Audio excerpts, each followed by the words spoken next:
이 이야기는 평범한 할머니 정혜숙의 삶에 대한 이야기입니다.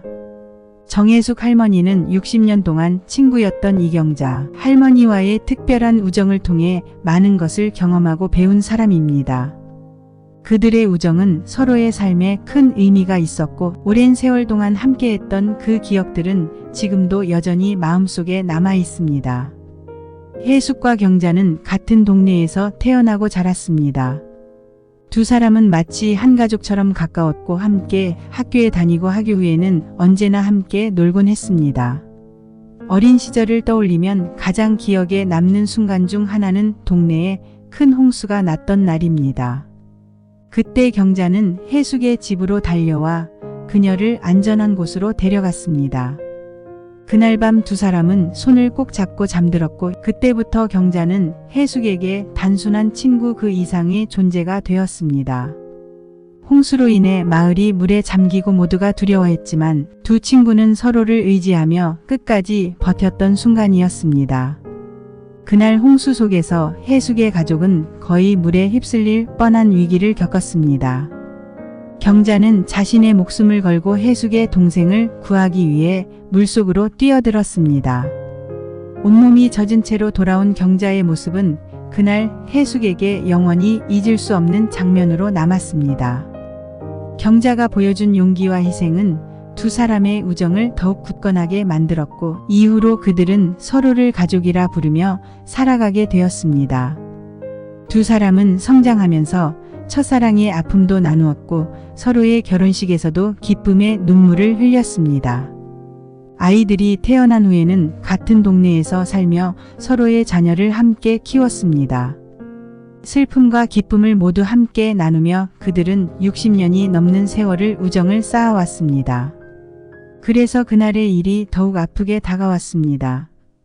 어느 따스한 봄날 혜숙과 경자는 평소처럼 동네 공원 벤치에 앉아 이런저런 이야기를 나누고 있었습니다. 그런데 갑자기 경자가 혜숙의 아들 이야기를 꺼냈습니다. 혜숙아, 내 아들이 사업에 실패했다며? 그래서 요즘 너한테 돈을 빌리러 다닌다고 들었어. 이 말을 듣는 순간 혜숙은 충격을 받았습니다. 경자의 말투와 표정이 비아냥거리는 것처럼 느껴졌고 60년 동안 한 번도 본 적 없는 경자의 모습에 혜숙은 깊은 실망을 느꼈습니다. 둘 사이의 말다툼은 점점 격해졌고 혜숙은 결국 벤치에서 벌떡 일어나 소리쳤습니다. 우리 그만 보자. 60년 우정은 여기서 끝내자. 그 말에 경자의 얼굴은 순식간에 해졌고 경자는 말을 더 하려 했지만 혜숙은 이미 돌아서고 있었습니다. 그날의 일 이후로 혜숙은 경자의 전화를 받지 않았고 그렇게 그들의 우정은 끝이 난 것처럼 보였습니다. 그 후 혜숙은 혼자서 지내는 날들이 많아졌습니다. 혼자 밥을 먹고 텔레비전을 보며 쓸쓸한 시간을 보내는 생활이 계속되었습니다. 그러던 어느 날 혜숙은 시장에서 경자를 우연히 마주쳤습니다. 두 사람의 눈이 마주친 순간 경자의 눈에는 눈물이 고여 있었고 혜숙 역시 그 자리를 벗어난 후 집에 돌아와 한참을 울었습니다. 60년의 우정이 이렇게 끝나버리다니 혜숙은 가슴이 찢어지는 듯한 고통을 느꼈습니다. 경자와의 관계가 끊긴 이후 혜숙은 점점 더 세상과 단절되어 갔습니다. 친구들이 모임에 나오라고 연락을 해도 경자가 거기에 있을지도 모른다는 생각에 거절했습니다. 밤이면 혼자 창밖을 바라보며 경자와 함께했던 순간들을 떠올리곤 했습니다. 하지만 그리움 속에서 경자가 했던 상처되는 말들이 떠올라 마음을 다잡곤 했습니다. 그래. 이제 그만 잊자. 나 혼자서도 잘 살 수 있어. 그러던 어느 날 혜숙은 오래된 앨범을 꺼내어 경자와 함께 찍은 사진들을 보게 되었습니다. 아이들의 돌잔치, 결혼식, 졸업식 등 중요한 순간마다 경자가 함께 있었음을 새삼 깨달았습니다.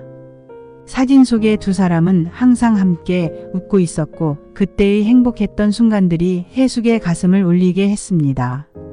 사진을 보며 혜숙은 경자와의 우정이 얼마나 소중했는지를 다시 한번 느꼈습니다. 그렇게 추억에 잠기던 해숙은 갑자기 눈물을 멈출 수 없었습니다. 내가 너무 경자를 몰아붙였나. 라는 생각이 머릿속을 떠나지 않았습니다. 며칠 후 해숙은 동네 복지관에 가서 자원봉사에 참여하게 되었습니다. 처음에는 어색했지만 시간이 지나면서 해숙은 새로운 사람들과의 만남을 통해 다시 삶의 활기를 되찾았습니다. 복지관에서 아이들에게 급식을 도우며 어린 시절 경자와의 추억을 떠올리며 미소 짓곤 했습니다. 해숙은 다시 한번 자신의 삶에 새로운 의미를 부여하게 되었고 그 과정에서 자신의 내면도 성장하게 되었습니다. 처음에는 작은 도움을 주는 일이라고 생각했지만 아이들이 환하게 웃으며 할머니 고마워요 라고 말할 때마다 해숙의 마음은 따뜻해졌습니다. 그렇게 조금씩 새로운 일상에 적응해 가던 중 어느 날 해숙은 복지관에서 경자를 다시 마주치게 되었습니다. 두 사람은 서로를 보자마자 놀랐고 순간 60년의 세월이 한순간에 스쳐 지나가는 것 같았습니다. 기쁨과 슬픔, 그리고 함께 보낸 수많은 순간들이 눈앞에 떠올랐습니다. 그러나 경자의 얼굴에서 해숙은 갑작스럽게 피어오르는 분노를 보았습니다. 경자는 갑자기 복지관의 복도에서 소리를 질렀습니다. 해숙아, 내가 그때 얼마나 힘들었는지 너는 알기나 해? 사람들의 시선이 두 사람에게 쏠렸고 해숙은 당황했습니다. 해숙은 복지관에서 만난 친구 미영 씨에게 경자와의 일을 이야기하게 되었고 미영 씨는 60년 우정이라면 다시 한번 기회를 줘보는 게 어떨까요? 라고 조언했습니다. 그 말에 해숙은 깊은 생각에 빠졌습니다. 정말 그래야 할까? 하지만 아직 마음의 상처가 아물지 않았고 다시 상처받을까 두려웠습니다. 해숙은 고민했습니다. 정말 경자와 다시 화해할 수 있을까? 우리가 함께했던 시간이 이렇게 쉽게 사라질 수 있는 걸까?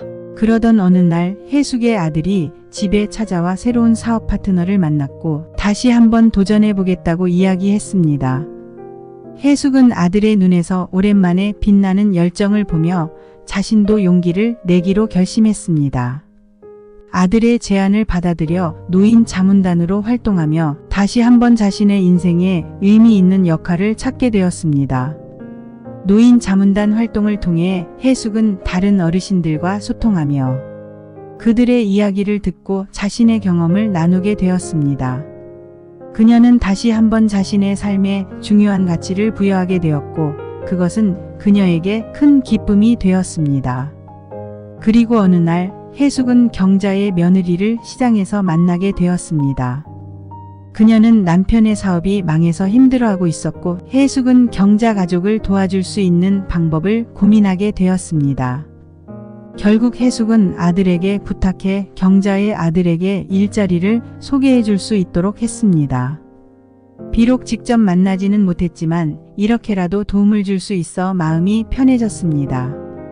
해숙은 경자의 며느리에게 조심스럽게 다가가 혹시 내가 도울 수 있는 일이 있으면 언제든 이야기해줘요. 우리 60년 우정인데 이럴 때 서로 돕지 않으면 언제 돕겠어요. 라고 말했습니다. 며느리는 눈물이 글썽이며 고맙다는 말을 전했습니다. 해숙은 깨달았습니다. 우리 모두가 언제든 어려움에 처할 수 있다. 그리고 그때 서로 돕고 살아야 한다. 영자와의 오랜 우정은 이제 가슴 한편에 아픔으로 남아있지만 그 아픔조차 소중한 경험으로 받아들이기로 했습니다. 그녀는 마음속으로 경자와의 관계를 회복하기 위해 천천히 다가가야겠다고 결심했습니다. 그 후로도 해숙은 복지관에서의 자원봉사와 노인 자문단 활동에 더욱 열심히 임했습니다. 그녀는 복지관에서 다양한 프로그램에 참여하며 새로운 친구들을 사귀고 그들과 함께 많은 것을 나누었습니다. 가끔은 함께 요리를 하고 가끔은 함께 노래를 부르며 그녀의 삶은 점점 밝아지고 있었습니다. 해숙은 복지관에서 만난 아이들에게도 많은 사랑을 받았습니다. 아이들은 해숙을 할머니처럼 따랐고 해숙은 그 아이들에게 옛날 이야기를 들려주며 즐거운 시간을 보냈습니다. 그럴 때마다 해숙은 경자와의 어린 시절이 떠올라 가슴이 먹먹해지기도 했습니다. 어느 날 복지관에서 특별한 행사가 열렸습니다. 그 행사는 어르신들이 직접 준비한 이야기를 발표하는 시간이었고, 해숙은 자신이 경험한 이야기를 발표하기로 했습니다. 그녀는 무대에 올라 경자와의 우정에 대해 이야기하기 시작했습니다. 저에게는 60년 동안 함께한 친구가 있었습니다. 우리는 모든 기쁨과 슬픔을 함께 나누며 살아왔지만 한 번의 오해로 멀어지게 되었습니다. 그러나 지금 저는 그 친구와 다시 화해하고 싶습니다. 우리 모두에게는 실수가 있고 그 실수를 용서하는 것이 진정한 우정이라고 생각합니다. 해숙의 이야기는 많은 사람들의 마음을 울렸고 그녀 스스로도 큰 위로가 되었습니다. 며칠 후 해숙은 용기를 내어 경자에게 편지를 쓰기로 결심했습니다. 그녀는 떨리는 손으로 펜을 들고 편지를 쓰기 시작했습니다. 경자야, 오랜만이야. 내가 잘 지내고 있을지 항상 궁금했어. 우리가 마지막으로 만났을 때 나는 너무 화가 나서 내 말을 제대로 듣지 못했어. 하지만 시간이 지나면서 내가 얼마나 소중한 친구였는지를 다시 한번 깨닫게 되었어. 나는 내가 행복하기를 바라. 그리고 우리가 다시 한번 예전처럼 함께 웃을 수 있는 날이 오기를 바래. 해숙은 편지를 쓰며 울었지만 그 눈물은 그녀에게 큰 위로가 되었습니다. 편지를 쓴 후 해숙은 그 편지를 경자에게 전해줄 용기를 내지 못했습니다. 하지만 마음 한편으로는 언젠가 그 편지를 전할 수 있을 것이라는 희망을 품었습니다. 그리고 그런 결심을 하게 된 것만으로도 그녀는 자신의 마음이 조금씩 열리고 있다는 것을 느꼈습니다. 해숙은 다시 한번 삶에 대한 의지를 다지며 자신이 할 수 있는 모든 것을 하기로 결심했습니다. 여러분, 나이가 들었다고 인생이 끝난 것은 아닙니다. 지금이야말로 새로운 시작의 때일 수 있습니다. 주변을 둘러보고 도움이 필요한 이웃은 없는지, 여러분의 경험과 지혜가 필요한 곳은 없는지 살펴보세요. 오래된 인연을 소중히 여기고 용서하고 화해할 줄 아는 것, 그것이 진정한 성숙입니다. 인생은 언제나 새로운 기회를 줄 준비가 되어 있습니다. 중요한 건 그 기회를 잡을 용기를 갖는 것입니다. 용서는 쉽지 않지만 그 용기가 우리 삶을 풍요롭게 만듭니다. 정혜숙 할머니와 이경자 할머니의 이야기는 여기서 끝나지 않았습니다. 그들의 뒷이야기가 궁금하시다면 다음 영상을 기대해 주세요. 여러분의 인생도 아직 끝나지 않았다는 걸 기억하세요. 용기를 내세요. 여러분은 할 수 있습니다. 인생은 끝없는 여정이고 지금 이 순간이 바로 새로운 시작일 수 있습니다.